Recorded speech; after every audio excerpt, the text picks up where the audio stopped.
Colonel, nakaban ka ba? Nakatama ka na? Bawal yan. Okay, anyways, oo nga naman, no? Kasi ang police protector nga yan. But anyways, welcome back. Third and final set together with Colonel Reyes dito sa Let's Talk. Colonel, pag-usapan natin dito.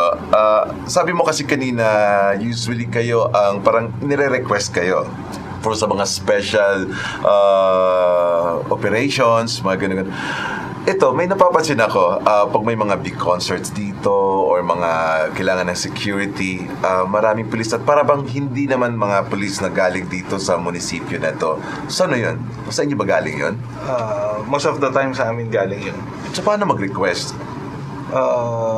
Usually kasi, ang sa protocol, pag na-assess ng isang chief of police or isang munisipyo na hindi nila kayang i-provide yung security requirements ng isang big event, gumagawa sila ng letter addressed to the provincial director.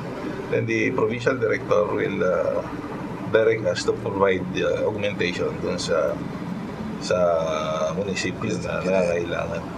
But in the absence nung provincial director, pwede nila akong tawagan, but I have to inform also the provincial director of the activities. Like for example, hindi ako pwedeng dumarekta sa inyo. For example, nagpa-concert kami, tapos kailangan ko ng police assistance, hindi ako pwedeng dumarekta sa inyo.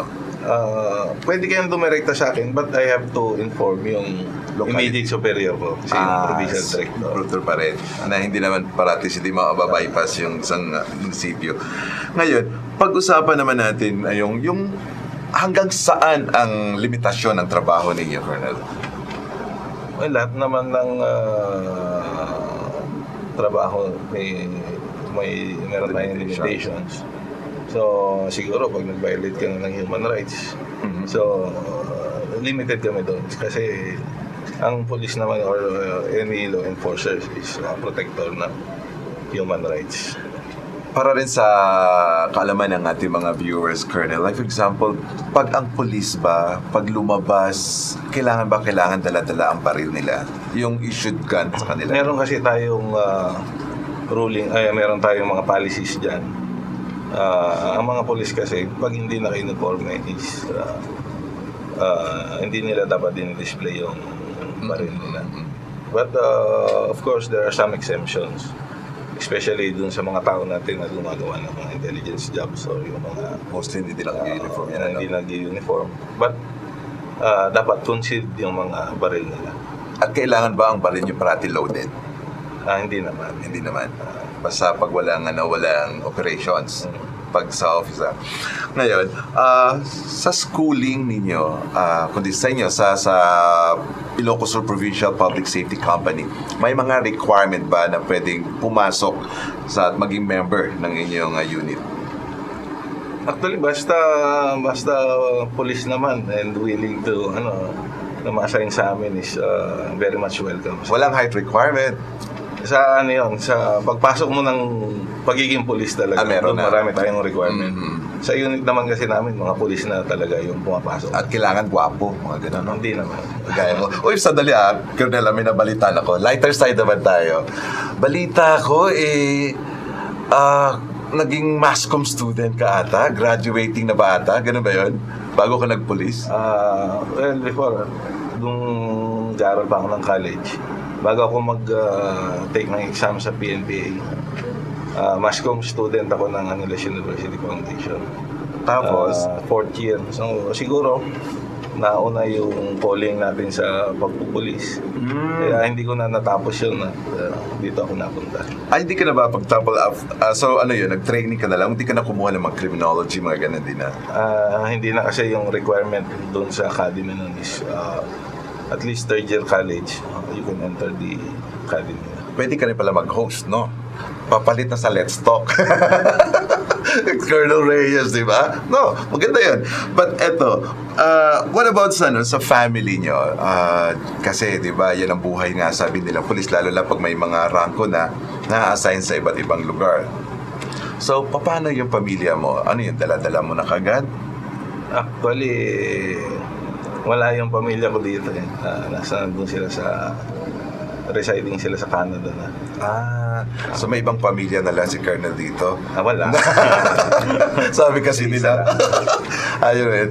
Sabi kasi nila, Colonel, may mga sayings, ang mga pulis daw kasi matutulis, sabi nila. Hindi totoo yan. Hindi totoo yan. It's so nice na at least nakakatawa si Colonel kasi nung una kitang mamet, sabi ko, may bukang mahirap ata patawanin si Colonel. Sabi ko, masyadong, kumbaga, matikas at istrikto. Istrikto ka ba? Pag kinakailangan, lalo na sa disiplina ng mga tropa natin, kailangan istriktuhan din sila to maintain discipline. Tropa dito sa, basta di ba ang main office natin sa Bulag? So, ano yun? Ilocos Provincial Public Safety Company, isang company yan? Isang batalyon or what? Isang company covering the whole province of Ilocos.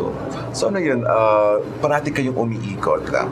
Kasi ba sabi mo, usually lumalakad kayo para sa mga parang insurgency, parang ano yan, awareness at kinakausap niyo yung mga publiko. So ano yung parating ganun yun or schedule lang? Meron tayong mga schedules na sinusunod. Kasi alam niyo naman sa police medyo limited tayo sa mga resources, especially sa mga gasoline allocation. So, medyo tayong mga schedules. But dito, within the vicinity, every night, nagkakandak tayo ng mobile patrols kasama yung alert team natin na umiikot within the different municipalities ng district, 1st and 2nd district. Colonel, ano yung mga na-accomplish mo na trabaho as the head, as the police superintendent? Ano yung, kumbaga, may pagmamalaki na accomplishments mo? Well, nung umupo ako sa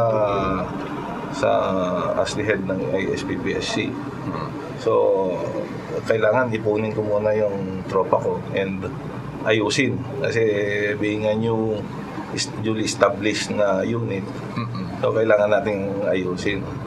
So administratively, na-provide natin yung naitaas natin yung moral ng tropa. So doon na pagawan natin sila ng isang medyo magara na kainan. Sino umupo ako kung saan kumakain yung tropa. Hindi sila yun naman. Ilalim ng mangga o ilalim ng lugo. So napagawa natin sila ng isang disenteng mess hall na tawag namin. Okay. At least may makapagkain maigi. At ano pa? At sa operational naman, marami rin naman tayong mga accomplishments, especially sa arrest ng mga wanted persons ng mga municipal level, in coordination of course with the criminal investigation and detection group and the other municipalities and cities na tinutulungan natin. What about compensation, sweldo? May difference ba yan sa police na naka-assign lang sa municipal office at kesa sa inyo na itong special safety company na to? Actually, wala naman diferensya sa sweldo, sa compensation kasi standardized naman tayo. Okay. Yung sweldo naman namin is galing lahat sa national government. Satisfied naman kayo sa sweldo niyo? Oo naman, dahil medyo makakabuhay naman na ng pamilya yan. Sweldo. Pero meron kayong para bang may mga special, ano ba tawag dyan, bonus kayo natatanggap? Di ba para bang pag may, like for example, binibigyan ba kayo ng bonus like kapag kayo nakahuli ng isang wanted criminal o di kaya isang drug dealer? May mga ganun ba? May bonuses din ba yan? Meron. Kung yung nahuli natin is merong patong o reward na tinatawag. So, may commission. Ibinibigay yun sa mga police as incentive dahil sa trabaho na ginawa nila, dahil sa pagkakahuli ng tao na yon. Okay. Tapos, binibigay yun sa iyo o sa grupo? Sa grupo at depende na rin yun kung sino yung main personnel or character na humuli dun sa tao. pag kayo nakahuli, like say, pag-usapan natin, pag kayo nakahuli ng NPA, kunwari, so, ano yun, nakakapagpiyansa ba sila? Usually, pwede ba magpiyansa ang isang insurgency case? Actually, depende sa, ano yan, sa naipafile na kaso sa kanila. Okay. Pag insurgency, di ba medyo mabigat na yan na kaso, Colonel? Malawak na usapin kasi yung okay. Kaso. Insurgency. Maraming parte yan.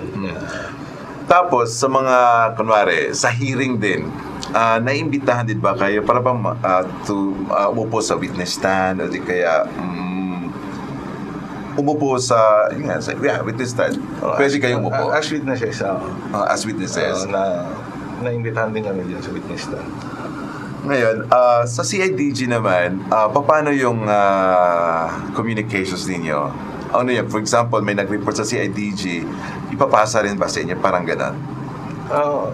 Usually ganon. Pag tinawagan yung CIDG, may trabaho sila at medyo kailangan din nila ng support, itatawag na lang sa amin through cellphone or telephone. Anong klaseng tao si Colonel Reyes pag hindi na naka-uniforme? Simpleng tao lang. Hindi mo malalaman na police kasi minsan naglalakad-lakad lang din ako dyan sa plaza na civilian. Normal na tao. Wala kang bodyguard, wala kang kasama ang mga assistants or what? Actually, wala. Sabagay, paano mo nga naman? Totoo nga yun, mga kaibigan. Minsan kasi yung ang police, pag naka-uniforme, iba yung tingin nila. Pero pag naka-civilian na, parang pati ugali ninyo umiiba eh. Part din ba ng training yon? Parte ng training. Kasi pag police ka, dapat anong tawag dito, nakakapag-adjust ka sa anumang environment na pwedeng pagdalhan sa'yo. Kumbaga, flexible ka. Sa gustong sumunod sa mga kagaya mo, gusto pumasok sa pagka-police o mismo pumasok sa Ilocos Provincial Public Safety Company, ano ba dapat meron sila? Well, sa pagpasok ng police ngayon, meron tayong mga qualification standards na ipinalalabas sa mga aplikante. So, ang mga basic dyan is at least college graduate. Dapat maipasa nila yung mga napolkong entrance examination nila. At siyempre, pag nakapasok na sila, meron tayong mga medical, physical examinations na ikakanda na kailangan nilang ipasa bago makapag-training bilang police officer. Ikaw, Colonel, ano pa yung mga dreams mo? Kumbaga, meron ba gano'n? Anong dreams na kaso ang gusto mong masolve o di kaya para bang mas gusto mong I don't know kung sabi mo natin na pag sa rate ba, mas satisfied ka doon? Yung nagbibigay sa'yo ng satisfaction na, hey, this is na gusto kong masolve na kaso. Marami tayong pinapangarap. Actually, siyempre, sa amin sa kapulisan, pinapangarap din namin yung mga moderno na equipment na nakikita natin sa ibang bansa na wala tayo, na magiging malaking tulong sa pag-maintain ng peace and order dito sa atin. So, isa yun sa mga pangarap ko sa pagdating ng panahon. And itaas yung antas din ng pamumuhay ng bawat kapulisan natin. Totoo yun, Colonel. Like, for example, on your part. Pero paano ba? Bakit napakahirap ba mag-request ng mga bagong gamit para sa kapulisan? At naging issue yan eh. Bakit nga ba parang ang hirap-hirap mag-request ng mga modernong gamit?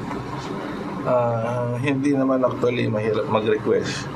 Pero nahihirapan tayo sa pagpondo ng mga request na yon. Kaya sa aming organization, talaga malaking tulong din yung lalo na sa mga police stations natin sa munisipyo. Malaking tulong sa kanila yung suporta ng mga local government units. Kasi di ba ang pondo ninyo ay nanggagaling sa national. So ngayon gusto ko tanungin, ano naman yung usually na ibibigay na tulong ng probinsya sa grupo ninyo? Since kasi aminin natin, kayo talaga ang nagpuprotekta sa amin. Well, upon request naman yan, pag may mga special na lakad, pag-request naman kami ng mga gasolina, mga provisions ng tropa na lalakad. Ganun lang naman ang suporta na hinihingi namin. Pero ngayon, satisfied ka na ba ngayon sa position mo ngayon? Siyempre naman, kasi we are heading a unit na talagang dedicated at na magtrabaho para sa bayan. Trabaho sa bayan, tama yan. Now, final set, anong message mo sa ating mga viewers? Anong mga activities meron ang Ilocos Provincial Public Safety Company? Actually, ang Ilocos Provincial Public Safety Company ay hindi lang involved sa anti-criminality and internal security operations. Na-involved din tayo sa community. Marami rin tayong tutulungan through bloodletting programs and medical missions. So, ang Ilocos Public Safety Company is and all around na police nyo and na kailangan din ng tulong ng community para sa pag-maintain ng peace and order sa buong probinsya siya. Anong mga activities meron ngayon kayo? May gusto ka bang i-announce? Actually, wala pang activities. Wala pa rin mga bloodletting pa ngayon nakaschedule. Blood donations, wala pa. Anyways, Colonel, thank you so much for gracing, and of course from Core TV. Ayan, isang souvenir at sana makita ko yan sa lamesa mo. Thank you so much, Colonel, and good luck sa iyo. Alam ko, napakahirap ng iyong trabaho, pero nandiyan kayo parati para protektahan ang komunidad at para naman gumanda ang buhay ng ating komunidad. Diyan naman na. Mga kaibigan, sa buhay po ng pulis ay talagang napakahirap yan. Mahirap napagdaanan when it comes sa trainings. At syempre, psychological, mahirap i-maintain yan. Aminin man natin ito mga kaibigan na minsan na pag-iisip tayo na minsan sinasabi natin, bakit ganyan ang mga pulis? Ang bagal kumilos, lalo na sa mga kaso na gustong isolve.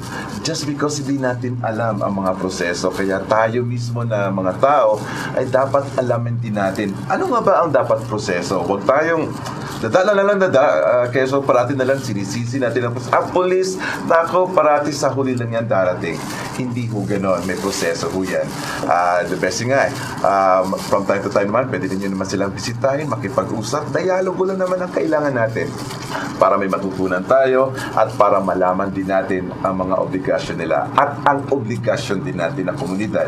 Sabi nga ni Colonel Reyes, kailangan din ang tulong ng komunidad para maging maayos at maging safety at maging peaceful ang bawat komunidad.